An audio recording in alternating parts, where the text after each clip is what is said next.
Okey, pada hari ini kita akan belajar mengenai substitution cipher. Okey, dalam substitution cipher ni kita ada Pigpen cipher. Pigpen ini juga dikenali sebagai cipher geometri mudah. Kaedah ini menggunakan simbol-simbol grafik. Simbol-simbol grafik. Nampak macam pelik tapi sebenarnya tak pelik. Bila kita dah belajar semua jadi senang kan? Okey, kita tengok seterusnya. Ini adalah Pigpen cipher. Contoh macam untuk huruf R. Dia akan ada bentuk macam L terbalik dan ada titik di tengah. Kalau huruf Z macam tu pula bentuknya. Ini So yang, dia ada pelbagai yang kita bentuk. tengok mesej tadi cikgu. Ya, mesej yang sulit tu adalah daripada Pigpen cipher. Pigpen cipher dipanggil. Contohnya, kita tengok di sini kita nak tulis perkataan jom belajar. So bila huruf J di mana di sini huruf J? Mana J?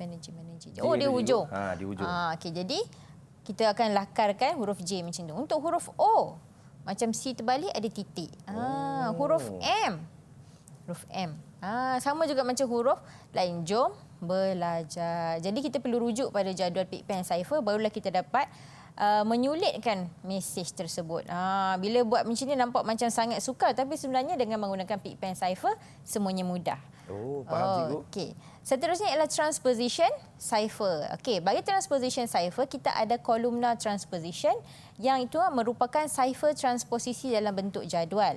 Bilangan abjad dalam kunci akan menentukan bilangan lajur atau kolom. Contoh, cikgu bagi di sini kuncinya ataupun key ialah kipas. Jadi KIPAS ada 5 abjad, maksudnya ada 5 lajur. 5 lajur. Okey, 5 lajur pula kita mesti susunkan mengikut abjad. Sebagai contoh, KIPAS. Antara semua ni huruf apa yang datang dulu, Fizi? Apa datang dulu? KIPAS. Huruf apa dalam abjad A sampai Z? Apa yang datang dulu? A, cikgu. A, betul. Jadi kita letakkan huruf nombor 1 di bawah huruf A. Baik. Selepas tu A, B, C, D, E, F, G, H, I. Yang kedua. Lepas tu huruf K, P dan S. Sebab apa kita letakkan nombor? Sekejap dulu kita akan tahu fungsinya. Okey, so di sini kita tahu bila kuncinya ada 5, maksudnya lajurnya akan ada 5.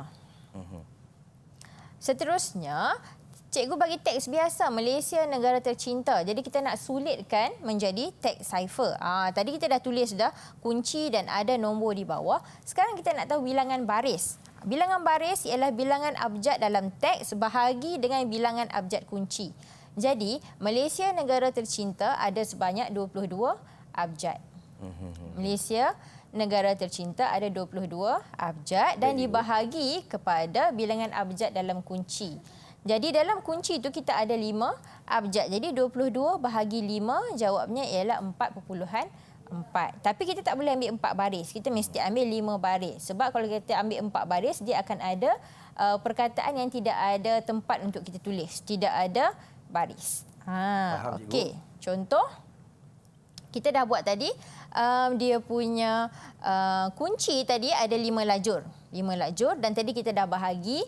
Malaysia negara tercinta bahagi dengan kipas ni tadi dapat 4.4 dan kita ambilkan 5 baris ke bawah. Okey, jadi macam mana kita nak tulis teks biasa? Hanya tulis macam biasa saja. MALAY dalam kotak daripada kiri ke kanan. SIA Malaysia negara tercinta. Okey, kita ada lagi 3 huruf, 3 tempat kosong sebab perkataan kita dah habis. Jadi kita nak isi dengan apa? Kita akan isi dengan huruf apa-apa pun boleh. So cikgu prefer letakkan X, Y, Z. Okey, saya ada kalau tadi kita dah buat 4 baris, 1 2 3 4. Baris yang kelima tak ada tempat untuk kita letakkan huruf kan. So kita mesti letakkan 5. Baik, cikgu. Okey. Jadi, bagaimana kita nak menulis teks ciphernya? Sebab teks cipher dia ada banyak-banyak. Macam mana nak tulis? So, kita akan mengikut lajur. Sebab itulah kita letakkan nombor tadi. Jadi, bila teks cipher, kita akan ambil daripada lajur yang pertama. ANAIY. Nampak teks cipher? Yang kedua, AIARA di situ. Teks cipher kita sambungkan tanpa ada space, tanpa ada ruang. Yang ketiga, ambil daripada baris yang ketiga. MSGET. Baris yang keempat. Di situ. LARC. Nak baca pun susah kan? Dan baris yang ke-5. Teks cipher. Nampak tak teks ciphernya muncul? Nampak sangat complicated kan? Tapi sebenarnya bila kita dah tahu cara untuk nyah sulitkan ni, kita nampak semuanya lebih mudah. Oh, faham, Okey, itu cikgu. cara nak menulis teks cipher bagi kolumna transposition. Seterusnya kita ada railfan cipher, dikenali juga sebagai zigzag cipher. Macam mana bentuk zigzag? Fizik. Zigzag, cikgu? Zigzag, betul bentuk zigzag. Jadi abjad akan disusun dalam kedudukan zigzag. Okey, key ataupun kunci yang dinyatakan menunjukkan bilangan baris yang digunakan. Contoh K3, maksudnya kuncinya adalah 3, kita akan menggunakan 3 baris.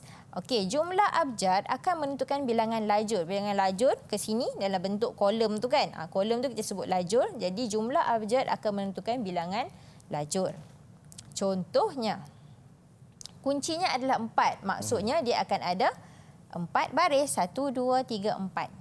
Teks biasa ialah kita jaga kita 12 abjad. Kalau kita hitung, kita jaga kita 12 abjad. Jadi, tipsnya adalah apabila murid-murid nak menulis transposition cipher, kita buat dulu bentuk zigzag tadi tu. So, macam cikgu buat dengan warna merah. So, cikgu buat dengan warna merah supaya kita tahu di mana kita nak menulis abjad tadi. Contoh, jadi bila kita nak tulis abjad tu, kita tulis kita jaga kita itu dengan mengikut arah zigzag tadi. Tengok, KITA jaga kita. Itu cara kita nak tulis teks biasa. Baik, cikgu. Macam mana kita nak tuliskan teks cipher? Nak dapatkan teks cipher bagaimana? Dibaca daripada kiri ke kanan. Contoh, okey, dia jalan dulu. Contohnya dia akan sambung K, G, I, A, T, J, K, T, I, A, I. Macam tu. Teks cipher. Menggunakan kunci 4, maksudnya dia ada 1, 2, 3, 4 baris. Kan? Jadi kalau jumpa macam ni, kita terpaksa nyah sulitkan dari cikgu Nyah saja. sulit dahulu. Nak tahu mudah atau tak mudah, nyah sulit, kita uji murid-murid kita dulu. Boleh? Boleh, kawan-kawan. Okey, nampaknya kawan-kawan saya pun dah bersiap sedia, cikgu, untuk diuji pada hari ini. Okey, soalan yang pertama. Silakan. Okey, dengan menggunakan kaedah Pig Pen Cipher, nyatakan teks biasa bagi simbol grafik berikut. Okey, maksudnya cikgu dah bagi simbol grafik, kamu nyatakan dalam teks biasa. Ini adalah proses menyah sulitkan. Okey, so kita nak tengok kepada mungkin siapa nak jawab? Amira mungkin boleh jawab? Mira, okey. Silakan Mira. Silakan. Bekuk keruk dah tu nampak Mira tu. Dah sediakan dengan jawapan? Silakan Mira. Uish. Jawapannya sejahtera. My Sejahtera. Wow, kita tengok betul ke tidak jawapan. Betul. Terima kasih Amira. Cikgu bagi 3 bintang untuk Amira. Cakap-cakap budak botol ni, cikgu ya. Soalan seterusnya. Okey. Dengan menggunakan kaedah kolumna transposition, nyatakan teks biasa bagi teks cipher berikut. Kunci yang digunakan ialah rumah. Okey, siapa nak jawab soalan ni? Siapa jawab ni? Sila angkat tangan.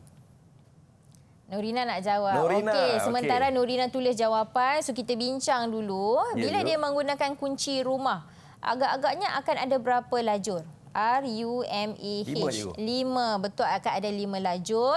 Bilangan baris adalah bilangan abjad bahagi dengan bilangan abjad kunci. So bilangan abjad di situ kalau kita kira 1 2 3 bla bla bla mungkin jadi 20. Jadi 20 bahagi dengan 5 mungkin dia akan jadi 4 baris. Mungkin. Kita tak tahu. Nurina yang jawab. So silakan Nurina. Apa Nurina, jawapannya? Silakan. Perbelanjaan berhemat. Perbelanjaan berhemat. Okey Nurina, tunggu dulu. Cikgu nak tengok dulu di situ. Okey. Perbelanjaan berhemat. Jadi Nurina sikit pun ke kamera. jadi Nurina pun dah masukkan huruf tu mengikut kepada lajur dan barisnya. Betul ke jawapan tu? Betul. Terima kasih Nurina. Tahniah Cikgu bagi Nurina. 3 bintang untuk Nurina. Perbelanjaan berhemat. Betul jawapan.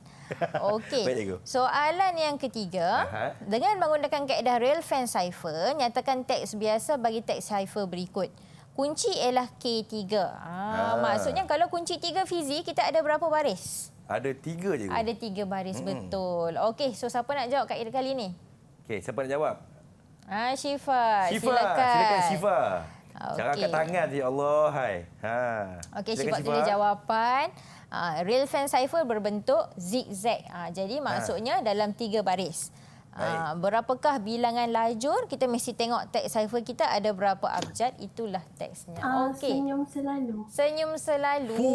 Siapa yang senyum selalu? Okey, so kita tengok jawapan. Betul ke senyum selalu? Betul. Hebat. Terima Itu kasih dia. Syifa yang suka Tahniah. senyum selalu. 3 bintang cikgu bagi untuk Syifa. Terima kasih. Memang kena dengan Syifa yang memang senyum selalu. Okey, nampaknya Abang Fizi. Ya, cikgu. Selain daripada murid-murid di rumah, di studio kita pembelajar, Fizi pun perlu juga Saya belajar. pun kena, cikgu. Ya, takkan tak boleh. Baik, cikgu. Sila ke sana. Saya ke okey. dia. So Fizi boleh baca soalan mungkin? Saya baca soalan cikgu ya. Silakan. Saya dah berdebar sekarang ni adik-adik. Okey. Dengan menggunakan kaedah Picpan Cipher, nyatakan simbol grafik bagi teks biasa berikut. Teks biasa dia kata kunci cikgu. Teks biasa kata kunci. Jadi Fizi boleh rujuk di sini. Bagaimana kita nak buat? Okey, Fizi akan tengok Saya cuba, perkataannya. Ya, silakan. Okey. Okey, teks biasanya ialah kata kunci. Jadi huruf K. Di mana tadi huruf K? K. A dah. T mana T? T. Situ. Oh, macam tu T dia. Okey, A. A balik. Okey, space Kunci. ataupun ruang. Jarak sejarak Jarak cikgu, sikit. ya. Okey, kunci mana huruf K balik. Okey. U. U. Okey, macam tu. Okey. N. N di mana? N. Oh, dia bulat cikgu ya. 4 segi. 4 segi. Okey, UK, U, N, C. C. I. Oh, macam tu I dia. Nampak. Adakah benar? Nampak tak? Okey, kalau kita nak tahu Baik. betul ke tidak jawapan Abang Fizi ni, cuba buka jawapan kat atas tu. Ini bukan tulisan Jawi ya. Ini dipanggil Picpan Cipher. Ya, betul. Silakan. Baik. Saya buka cikgu ya. Sama ke tidak tu? Sama lah cikgu. Sama. Kalau sama, Sama. betul lah jawapan Fizi tu. Jadi Yeay! Fizi pun dapat juga 3 bintang macam adik-adik dekat rumah kita tu. 3 bintang. Baik cikgu. Okey. Baik. Yang seterusnya cikgu? Seterusnya. Okey, latihan pengukuhan. Tadi Fizi pun dah jawab soalan latihan pengukuhan. Murid-murid pun dah dapat dah soalan dan dah dapat dah 3 bintang tadi. Jadi Abang Fizi rasa senang ke susah soalan ni tadi? Saya rasa senang cikgu. Mudah difahami dan juga mudah dipelajari cikgu. Baik cikgu, saya rasa kawan-kawan saya kat rumah ni rasa macam dahaga dah cikgu. Ya. Jom kita minum air dulu. Oh, bulan puasa. Kita cut dulu ya. Saya rasa kawan-kawan saya ni pun nak ke bilik air ke cikgu. Ya, betul. Sama macam saya cikgu. Kita rehat seketika. Kita kembali selepas ini di Didik TV KPM.